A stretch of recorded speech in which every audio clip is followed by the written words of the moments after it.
On Saturday, Elemental announced the next generation of our software, and it's defining an entire new category called software-defined video.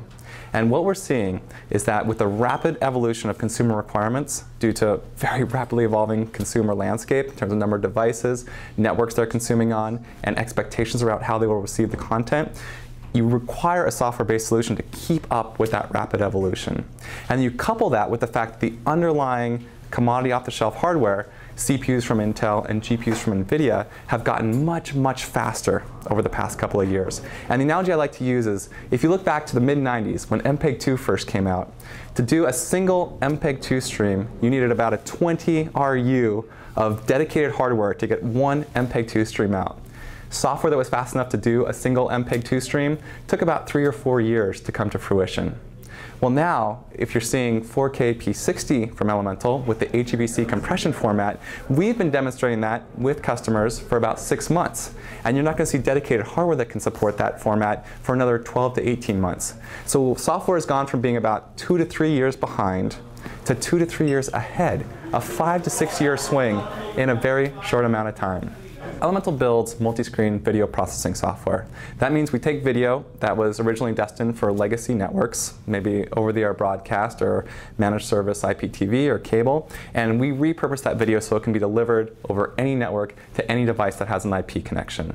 So we do that for both VOD, video on demand transcoding, as well as live linear encoding. So we can take live streams and create all the different flavors of the streams that are necessary to deliver to the wide universe of devices, as well as video file assets for VOD viewing. 4K is a very exciting new frontier in display resolutions, and it's coupled with a new compression standard called HEVC. Because the resolution of 4K at a high frame rate, like 60 frames per second, is roughly 8 to 10 times that of HD, 1080p HD, you really need a whole new computational layer to be able to keep up with the demands there. So Elemental software has been able to leverage multiple processors, CPUs and GPUs, to create the world's first 4K P60 live encoding. And we've been demonstrating that for the past 6 months or so. If you look at the total complexity of the number of pixels combined with the resolution complexity that comes from a new codec like HEVC, it's actually about 40 to 50 times the overall computational complexity of H.264. So it's a very challenging problem to solve, and luckily these processors from Intel and NVIDIA are fast enough to solve it.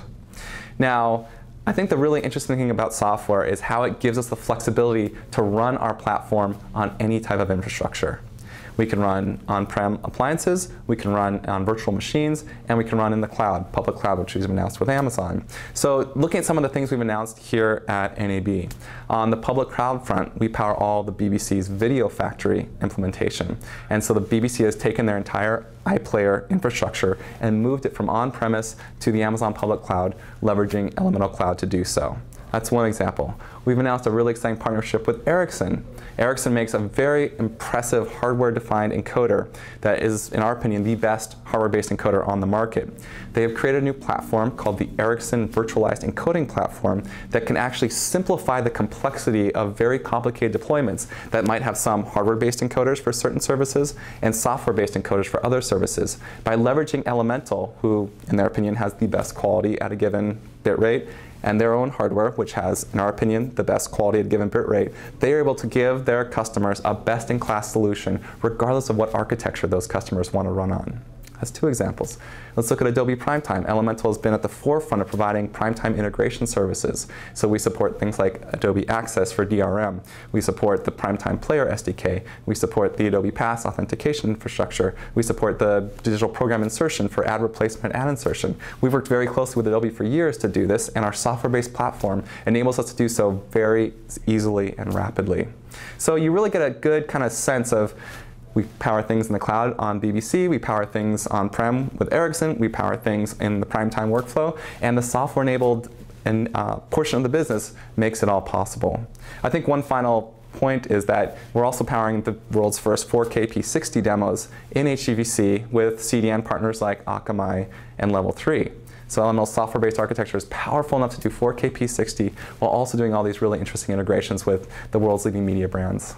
There's certainly significant challenges in 4K delivery. You have significantly higher bit rates to deliver a high quality stream.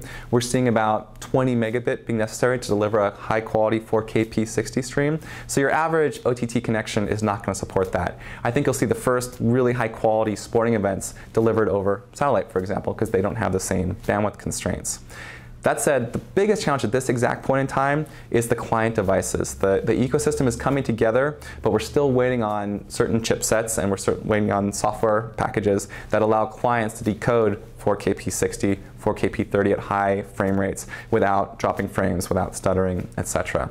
So we're working very closely with those type of partners to ensure that that last mile piece, the actual client experience, is there as the programmers and pay TV operators are ready to roll out those services. We've been extremely fortunate. Work with a great team every single day, and that team has been able to build the world's best multi-screen video processing software. So, we've expanded dramatically internationally. Last year, almost 50% of our revenue came internationally. So, while we've been growing at very high growth rates, 50 to 100% per year, we've also been able to expand the business globally. We've been working on adding additional verticals to the business. So media entertainment is obviously our most important vertical, and that tethers the technology because the media entertainment requirements from a technical perspective are above and beyond any other vertical. But we're also starting to do a lot of work in government, in enterprise, in education, in these other verticals that use the same IP-based video delivery technology, but don't have quite the same technical requirements. So we started to expand our business across these additional verticals. And overall, the business has grown very significantly over the past couple of years, and fingers crossed that the migration to software-based infrastructure continues and we'll see continued growth in the future.